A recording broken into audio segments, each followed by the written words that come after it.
Hi hello నమస్తే welcome to mister Rama media. నేను మీ anchor Ramavath.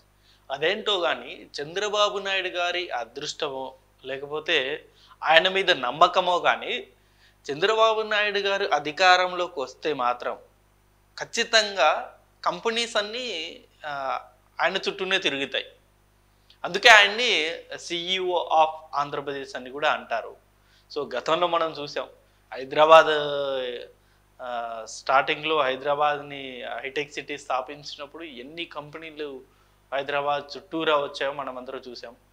And last 2014లో కూడా అంటే స్టేట్ డివైడ్ అయిన తర్వాత ఆంధ్రప్రదేశ్ సపరేట్ అయిన తర్వాత ఆంధ్రప్రదేశ్లో కూడా చాలా పెట్టుబడులు వచ్చాయి. అందులో ఇప్పటికీ చంద్రబాబు నాయుడు గారు పేరు చెప్తే వెంటనే గుర్తొచ్చేది, ఆంధ్రాలో వెంటనే గుర్తొచ్చే కంపెనీ కియా. అనంతపూర్లో పెట్టారు, పెనుగొండ దగ్గర. సో కియా ద్వారా ఇప్పటికీ చాలామందికి అనంతపురం చుట్టుపక్కల ఉండే గ్రామాల నుండి ఇప్పటికీ చాలామంది ఎంప్లాయీస్ అందులో పనిచేస్తున్నారు. And one of the biggest company in Andhra Pradesh present ఉన్న సిచ్యువేషన్లో అంటే అంత నమ్మకం కంపెనీ సిఇఓస్ కానీ ఎండీలకు కానీ లేకపోతే ఆ కంపెనీ ఫౌండర్కి కానీ చంద్రబాబు నాయుడు గారంటే అంత నమ్మకం, అంత ధైర్యం. సో అంత నమ్మకం ధైర్యం ఉంది కాబట్టే చాలామంది ముందుకు వస్తారు. సో ఇప్పుడు కూడా ఇప్పుడు 2024లో గెలిచిన తర్వాత కూడా చాలా కంపెనీస్ ఆంధ్రాకి వస్తూనే ఉన్నాయి. అండ్ అందులో బీపీసీఎల్ మనం రీసెంట్గా చూసాం 60,000 కోట్లతోటి తను పెట్టుబడులు పెట్టడానికి సిద్ధమైంది. మొత్తం రంగం సిద్ధం చేసుకుంది మచిలీపట్నంలో స్థాపించడానికి. దానికి సంబంధించి కూడా ఇంకో వీడియో మీరు నా ఛానల్లో చూడవచ్చు. అండ్ ప్రస్తుతం వచ్చేసి సేమ్ ఒక కియా లాంటి సంస్థే, కార్లకు సంబంధించి స్కూటర్లకు సంబంధించి ఒక కంపెనీ, వియత్నాం సంబంధించిన కంపెనీ ఇప్పుడు ఏపీలో పెట్టుబడులు పెట్టడానికి సిద్ధమైంది. ఆ కంపెనీ పేరు ఏదో కాదు,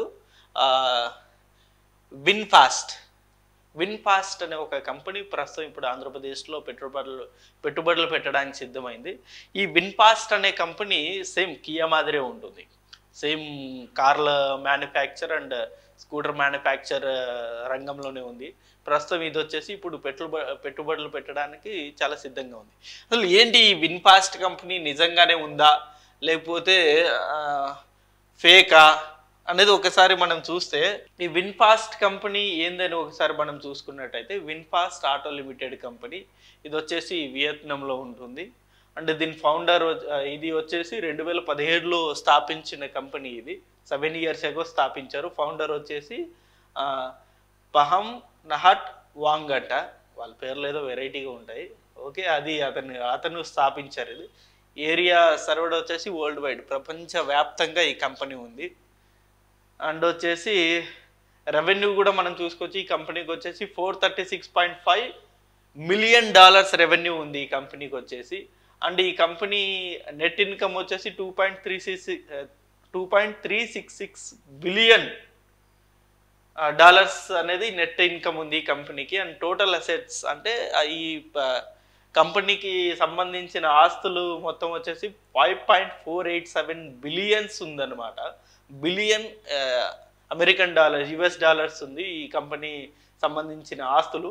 నంబర్ ఆఫ్ ఎంప్లాయీస్ వచ్చేసి 13,953 మంది ఇందులో పనిచేస్తున్నారు. అంటే 13,953 మెంబర్స్ స్టిల్ ఇప్పటికీ ఈ కంపెనీలో ఉద్యోగాలు చేస్తూ ఉన్నారు ఈ విన్ఫాస్ట్ కంపెనీలో. ఒకసారి ఈ కంపెనీ అఫీషియల్ వెబ్సైట్ కూడా మనం చూసుకోవచ్చు. కంపెనీ అఫీషియల్ వెబ్సైట్లో వచ్చేసి మేజర్గా ఈ కంపెనీ కార్లు అనేది మ్యానుఫ్యాక్చర్ చేస్తూ ఉంది. మీరు చూసుకోవచ్చు కార్స్లో కూడా చాలా మోడల్ ఉన్నాయి. VF3, VF5+, VF6, VF-E34, VF7, VF80 ఇలా రకరకాల మోడల్స్లో కార్లు తయారని చేస్తూ ఉంది ఈ కంపెనీ, సేమ్ కియాకి ఈక్వలెంట్గా. అండ్ వచ్చేసి స్కూటర్స్ కూడా ఈ కంపెనీ తయారు చేస్తుంది. మనం చూసుకోవచ్చు స్కూటర్స్ కూడా ఈ కంపెనీ తయారు చేస్తుంది. ఇవి ఈ వివో 200, ఫెలిజెస్ ఇలా ఇవన్నీ చూసుకోవచ్చు మనం. ఈ వివో 200 లైట్, వెంటో ఎస్ ఇవన్నీ మనం చూసుకోవచ్చు. సో ఇది బేసిక్గా car and scooter manufacturing company అన్నమాట విన్ఫాస్ట్ అనేది. సో ఇప్పుడు మొన్న చంద్రబాబు నాయుడు గారితో భేటీ అయ్యారు, ఆంధ్రప్రదేశ్లో పెట్టుబడులు పెట్టడానికి ముందుకు వచ్చారు. సో అతి త్వరలో ఈ కంపెనీ వచ్చేసి ఆంధ్రప్రదేశ్లో పెట్టుబడులు పెట్టబోతోంది. సో ఏది ఏమైనప్పటికీ గాయపడ్డా, దగాపడ్డా, అతి దారుణమైన ఆర్థికంగా అతి దారుణమైన పరిస్థితిలో ఉన్న ఆంధ్రప్రదేశ్ రాష్ట్రానికి ఇలాంటి ఎన్నో కంపెనీలు రావాలి. ఆంధ్రప్రదేశ్ మరొక్కసారి తన పూర్వ వైభవం దిశగా ముందుకెళ్లాలని కోరుకుంటున్నాను. సో ఇది వీడియో అండ్ ఈ అంశం మీద, ఆంధ్రప్రదేశ్కు పెట్టుబడులు రాబోతున్న అంశం మీద మీ అభిప్రాయాన్ని కూడా కింద కామెంట్ రూపంలో తెలియజేయండి. And thank you for watching this video. Thank you.